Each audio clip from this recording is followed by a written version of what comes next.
News 18 India के TV screen पर इस वक्त जो आप तस्वीर देख रहे हैं वो आदित्य L1 मिशन की है।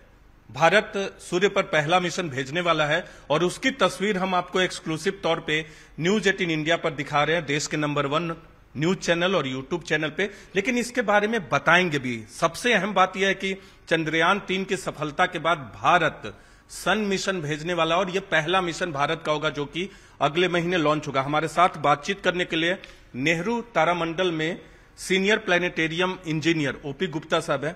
क्या है ये, क्या खासियत है? हाँ, ये अभी चंद्रयान 3 की सफलता हो चुकी है और इससे पहले ही आदित्य 1 L1 ये मिशन हमारे इसरो ने तैयार कर रखा है जो कि सितंबर के पहले हफ्ते में इसको छोड़ा जाएगा।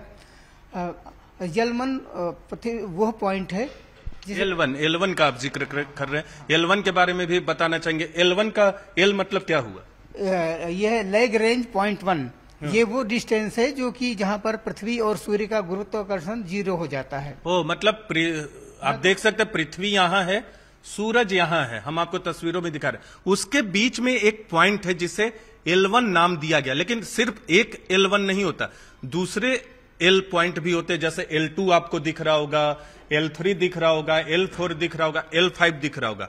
इन सारे पॉइंट पे दोनों का गुरुत्वाकर्षण खत्म हो जाता है? नहीं, दोनों पॉइंट सिर्फ L1 पॉइंट पर पृथ्वी और सूर्य का गुरुत्वाकर्षण खत्म हो जाता है। उसका भी 0 होता है, पृथ्वी का भी 0 होता है और सूर्य का भी कोई आकर्षण नहीं रहता।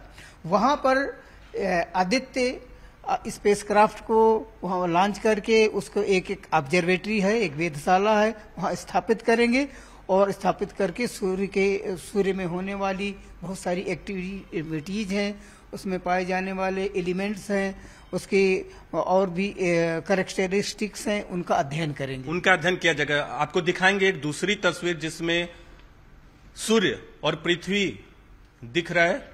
पृथ्वी कई जगहों से चक्कर लगाता हुआ एक ही जगह से अलग अलग डिस्टेंस दिखाया गया है। जो दूरी है सन और पृथ्वी के बीच में वो 15 करोड़ किलोमीटर की है।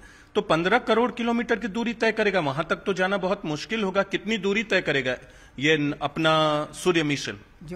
जैसे कि अभी मैंने बताया कि जहां पर इसको स्थापित करेंगे वो है 15 लाख किलोमीटर। 15 लाख किलोमीटर। एक बार दिखा दे, दूसरी तस्वीर में आपको दिखा दे। ये आप ये देख सकते हैं, अर्थ जो ब्लू है और L1 के बीच की दूरी 15 लाख किलोमीटर है, जबकि पृथ्वी और सूर्य के बीच की दूरी 15 करोड़ किलोमीटर है। तो L1 पे जाके ये आदित्य L1 मिशन को स्थापित करेगा और ये दूरी पूरी सूर्य से पृथ्वी दूरी का 100वां हिस्सा है। मतलब एक हिस्सा है, 100 में से एक हिस्सा। 100 में से एक हिस्सा है, 1/100 कह सकते हैं। तो ये बताइए कि 3,84,000 किलोमीटर चंद्रमा दूर है पृथ्वी से, जो कि नजदीक है। L1 तो उससे भी दूर है। हाँ, तो कितने दिन का मिशन हो गई और पहुंचने में कितने वक्त लगेंगे? इस मिशन को पहुंचने में 120 दिन लगेंगे, क्योंकि कोई भी इस तरह की स्पेस में और खासतौर से हमारे इसरो की टेक्नोलॉजी, हमारे वैज्ञानिकों ने जिन्होंने इसका प्रादुर्भाव किया है, तो उसको चक्कर काटते हुए जो कि उसकी ग्रह की असिस्टेंस यूज करके पृथ्वी के गुरुत्वाकर्षण का प्रयोग करके इसको लॉन्च किया जाएगा और वो दूरी तय करने में 120 दिन लगेंगे। तो इस तरह से कह सकते हैं कि जो सीधी डायरेक्ट दूरी है वो 15 लाख किलोमीटर है, लेकिन वहां जब घूम के जाएगा ऑर्बिट करके जाएगा, धीरे धीरे उसको इंक्रीज करेगा, वहां पर स्थापित होगा। आप देख सकते हैं ये जो पृथ्वी है, यहां से जब कोई रॉकेट छोड़ा जाएगा, कोई मिशन छोड़ा जाता है, कोई यान छोड़ा जाता है, तो ये सूर्य का ऑर्बिट करता है। हाँ, ये कोई भी ब्रह्मांड का कोई भी पिंड, चाहे पृथ्वी सूर्य के चारों तरफ सारे ग्रह हैं, वो सब इलिप्टिकल पाथ में यानी अंडाकार मार्ग में घूमते हैं। ये अंडाकार मार्ग में कभी वो नजदीक होते हैं, कभी थोड़ा दूर होते हैं। जो दूरी नजदीक होती है उसे पेरिहेलियन बोलते हैं, जो दूरी थोड़ी ज्यादा होती है उसे अपहेलियन बोलते हैं। ठीक है। और ये जो ऑब्जेक्टिव है आदित्य L1 का, ये पूरा डिजाइन है, इसरो के वेबसाइट पे आप देख सकते हैं। ये तमाम स्टडी करेगा जो बेसिक स्टडी करेगा उसके बारे में एक बार फिर बता दीजिएगा, आप बता रहे थे। हाँ, इसके study of solar upper atmosphere, सूर्य के का ऊपरी एटमॉस्फेयर जो है उसको उसकी स्टडी करेंगे, उसको देखेंगे, उसकी डायनेमिक्स देखेंगे, क्या बदलाव हो रहा है। डायनेमिक्स भी चेंज होना, बदलाव करना।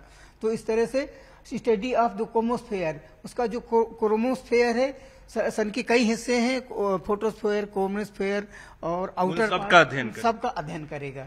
यानी ओवरऑल कह सकते हैं कि सूर्य से जुड़ी जितनी भी चीजें हैं उनका अध्ययन किया जाएगा इस मिशन के जरिए। पृथ्वी पर पाए जाने वाले जितनी एलिमेंट्स हैं, क्योंकि पृथ्वी का जन्म भी सूर्य के बाद ही हुआ, सूर्य से ही हुआ, तो सारे एलिमेंट्स सूर्य में भी मौजूद हैं, लेकिन वो प्लाज्मा स्टेट में है, जो कि गैसियस है।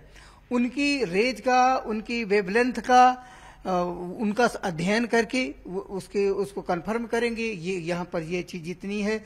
और बहुत सारी एक्टिविटी होती हैं, जैसे आपने सनस्पाट देखे होंगे, सौर धब्बे, वो सौर धब्बों का भी अध्ययन करेगा, क्योंकि उससे पृथ्वी पर जो बरसात होती है, या एलनीनो या लानीना, ये दो शब्द ऐसे हैं जहाँ कभी ज्यादा बरसात होती, कभी सूखा पड़ता है।